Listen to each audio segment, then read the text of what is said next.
Pardon, meneer, what's the best way to Maastricht? Je moet zeker door Hel gaan. Dank u.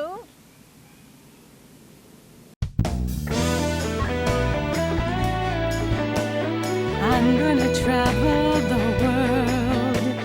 I'm gonna go where the Dutch have been, and I'm gonna share it with you, my friends. Let's go Dutch.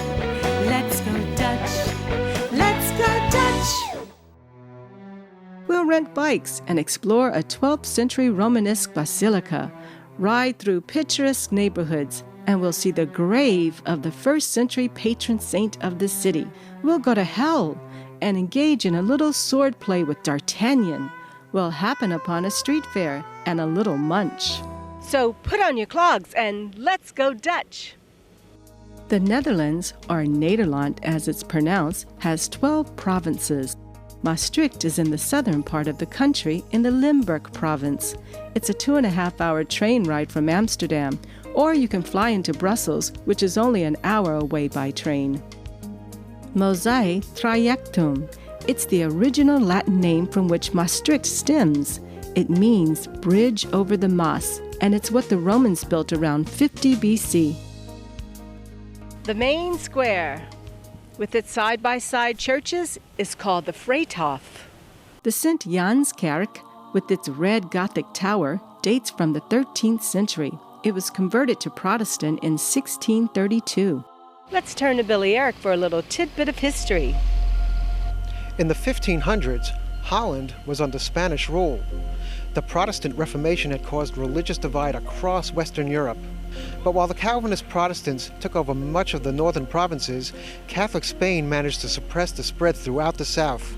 Religious persecution, however, sparked revolt in 1568. Maastricht suffered a brutal beating in 1579, ordered by King Philip II of Spain in retaliation for joining the revolt. So the Calvinists took over St. Janskerk, but not St. Servaas? Ja, dat klopt. And in a riot known as the Beeldenstorm, many icons and statues were smashed. So that explains why Protestant churches are quite bare and Catholic churches are dazzling.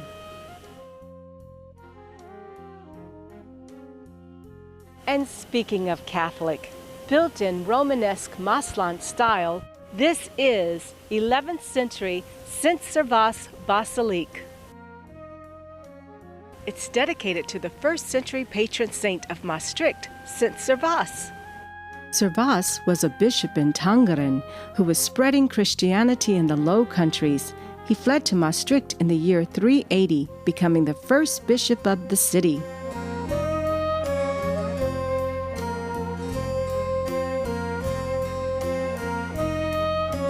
The church is built over the grave of St. Servaas, who died in the year 384.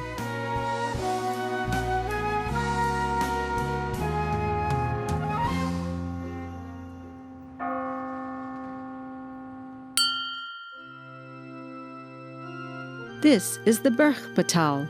It was added in the 13th century.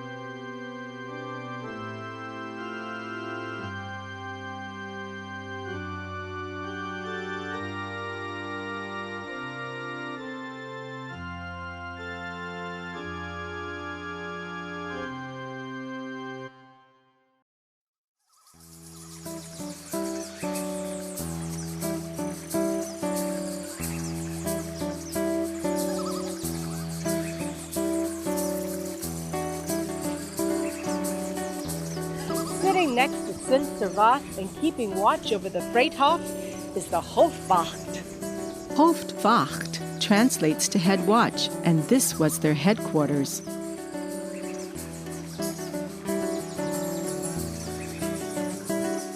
This building is the Theater on the Vrijthof.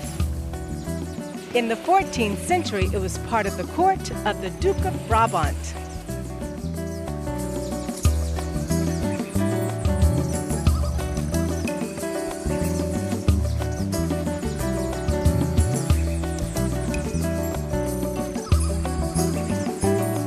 The red Renaissance house across the square is the Museum aan het Vrijthof.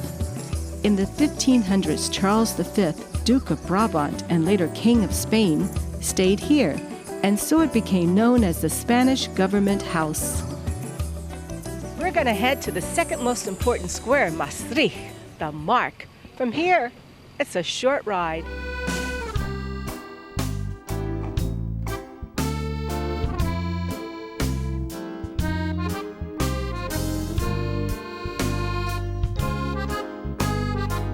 This square is the Markt. It's where the market is held weekly. Quite different from the gable facades of Amsterdam, the houses lining the Markt have what is known as a saddleback roof. The architecture here is influenced more by its Burgundian period, when the southern Low Countries were in the hands of the Dukes of Burgundy. This was between 1384 and 1482. The centerpiece of the Markt is the Stadthouse. The neoclassical Stadthouse was built in the 17th century. The tower has a 43-bell carillon. Now, this may not seem like much, but notice the double staircase. There's a story in here, and for that we turn to our resident storyteller, Billy E. During the Middle Ages, sovereignty of the city was split between the Dukes of Brabant and the Bishops of Liege. The double staircase was so they both could enter the Stadthouse from their own side. The left side was the Brabantse Zijde. And because the bishop was higher in rank, Liege got the right side. Let's go have a peek at the entrance hall. In 1584, Willem the Silent was assassinated in Delft.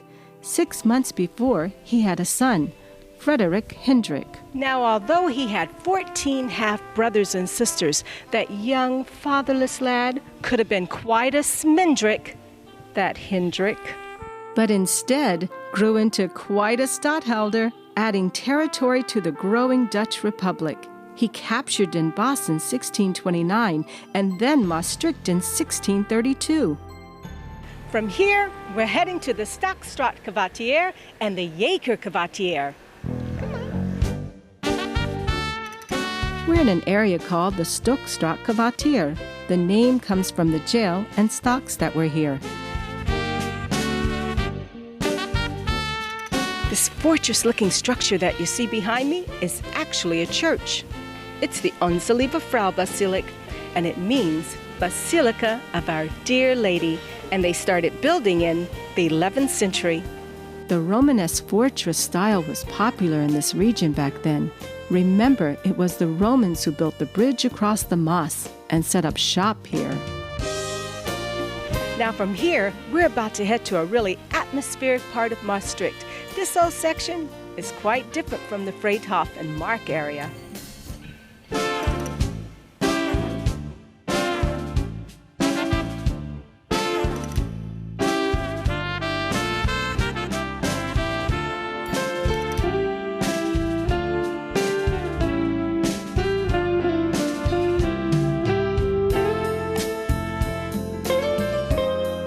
The area we're in now is the Jaker-Kwartier.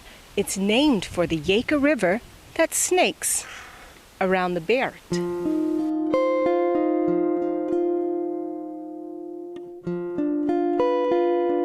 In 1229, if someone said to you, "Go to hell," perhaps they were giving you directions to Maastricht. Pardon, meneer, what's the best way to Maastricht? Je moet zeker door hel gaan. Dank u.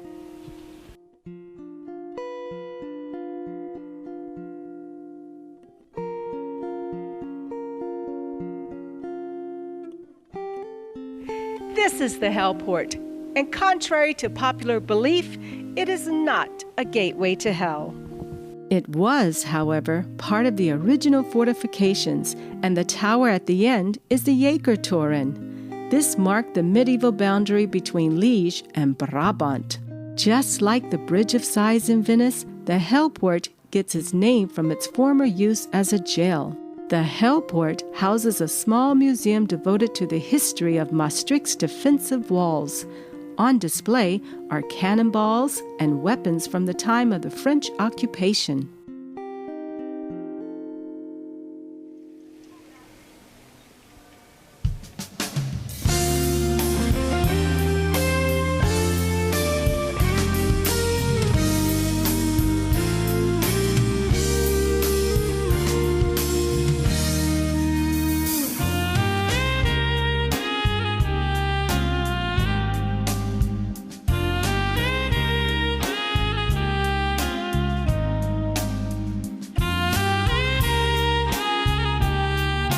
The Pottervinktoren. It has such a lovely ring to it, niet waar? Pottervink. Perhaps the medieval Harry Potter. Nay. The tower was built in 1380 and was originally for defense of the port on the Yaker River. In 1638, during the 80 Years' War, a Franciscan pastor accused of treason awaited his execution in this tower.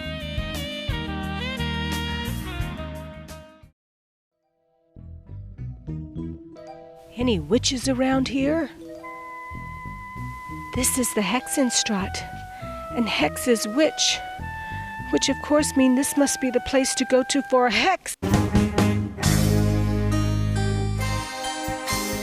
And there was a brew pub here, Het Brouwerij Hex. They made a mean witch's brew. And they always had some great music playing on the turntable, like Bitch's Brew. I'd walk a mile to hear that record again.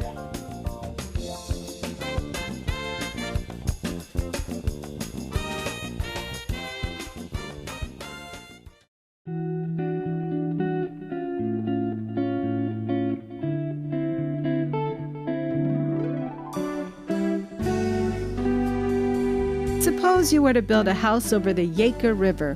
Why, you might call it the house on the Yaker. I think a lovely Maasland Renaissance style would fit perfectly. Ah, look what we found. House op den Yaker.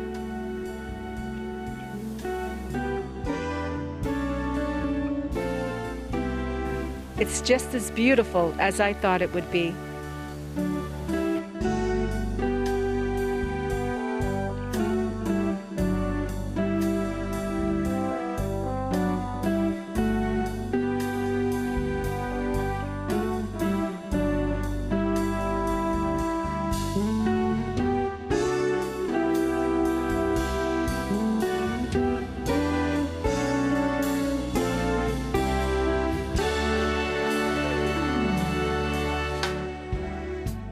In 1515, the fortified walls surrounding Maastricht were beefed up, and parts remain to this day.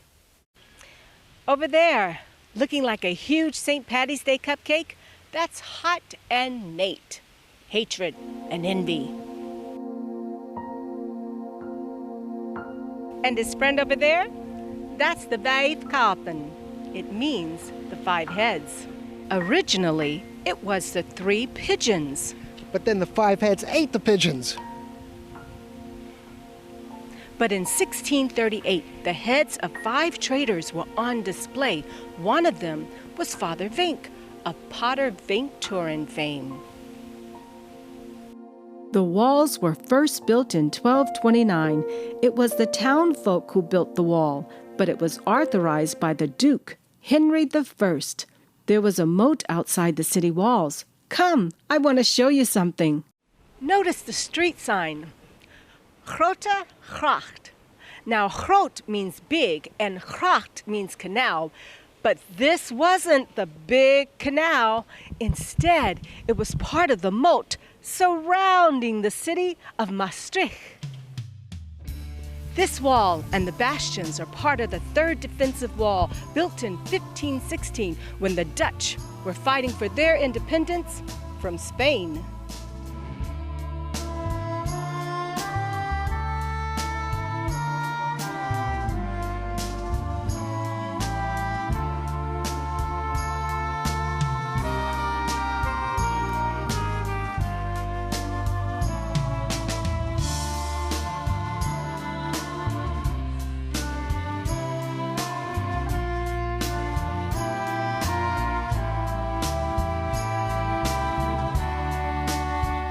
could that be? Why, it is. It's D'Artagnan of Three Musketeers fame. The story goes he was killed in Maastricht. In fact, the inspiration for this tale by Dumas comes from a French captain killed during the French siege of Maastricht in 1673.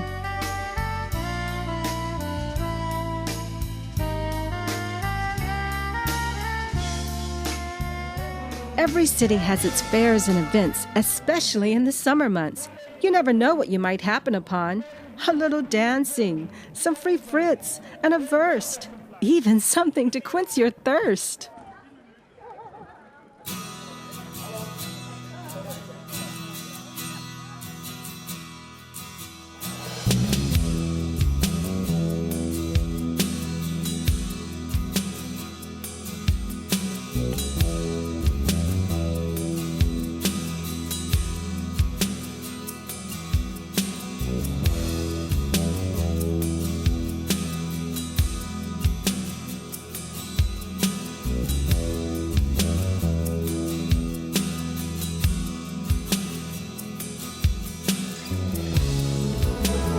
I want to show you something. We're going to take you now to... Oh, no. What's wrong? Dar. That silver bullet? Coors Light has invaded Holland. Nay, nay, nay. That's just the Bonnefanten Museum. Good. I was worried. When you're looking for a major museum in Maastricht, that's the museum you're looking for. Are we looking for it? Nay, it's right there. Oh, it's right there. The Italian-designed Bonnefanten Museum has an eclectic collection ranging from early northern Italian masters to Flemish masters.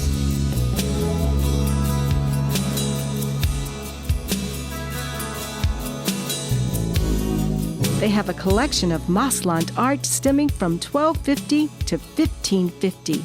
The Maasland artists were skilled in wood carving, sculpture, and silver work. Sadly, many of the jewels used in their silver work have moved on, if you know what I mean. You know what they say, a rolling stone gathers no moss. We, on the other hand, are going to gather as much moss as possible.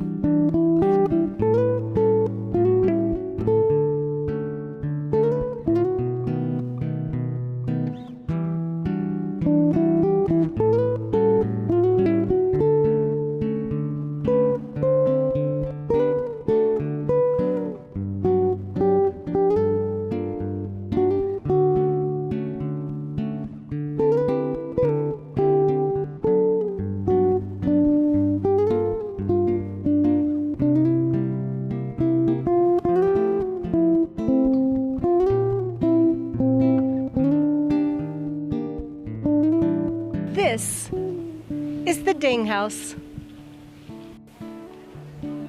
It's said the owner had a big ding. You know, doorbell ding. Maybe he had to build this big house in order to house it. Well, actually, ding comes from hading, which means lawsuit. This was the courthouse in the 15th century. You can't file any lawsuits today, but you can pick up a walking tour from the tourist office located inside. Now might be a good time to do some night seeing. That's like sightseeing, only at night, right? We'll start here in the Freithof.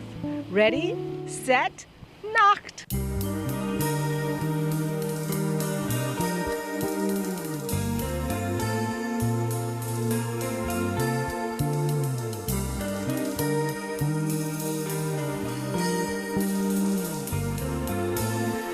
Medieval buildings have such a haunting quality at night, wouldn't you say?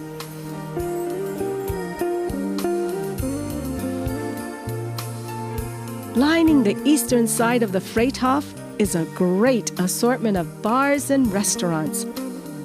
On the corner is the oldest pub in Maastricht and an Ouden Vogelstruis.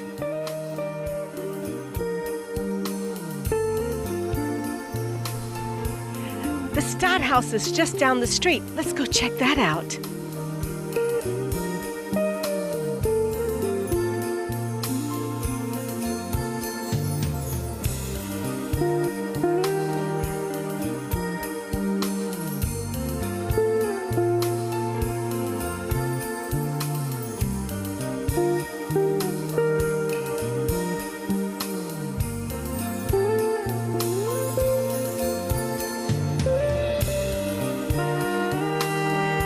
guy here graciously lighting the square, he's Michelaers.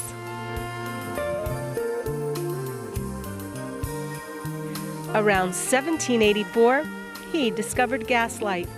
Say bye-bye to the candle. Maastricht has an old harbor area, and just like the South Street Seaport in Manhattan, the old warehouses have been converted into a lively area. It's called De Bassine, and there are restaurants and shops.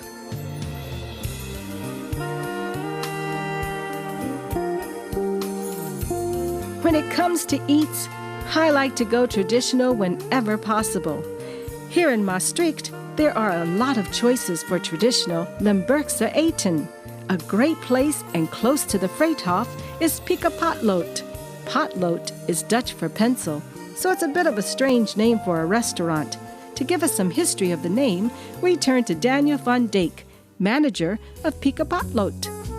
Well, Pika Potlood was the name of a puppet of a really famous Maastricht puppeteer. His name was Pieke Dasse. He played in a very famous Dutch television show for children called Film van Ome Willem. Film from Ome Willem. Ome Willem, and he was a puppeteer in that show. So he's quite famous in the Netherlands. So what he had in Maastricht, right now is the information thing from Maastricht. Yes. He had in the basement, he had the Portionelle kelder. That was a typical puppet show. And he had all Dutch puppets, but one puppet was from Maastricht, and he had that Maastricht name, Pika Potlood. Thank you. So, and with a Maastricht name, we had a Maastricht restaurant here with Maastricht food and drinks.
Whether you're staying overnight, a few days, or even as a day trip from Amsterdam, Maastricht is a warm and friendly city with a rich past. I hope you've enjoyed our trek to Limburg and the Stad on the Maas. I'm Veronica Lewis. Join us again next time on Let's Go Dutch as we explore more of Holland and beyond. Tot ziens! Dag!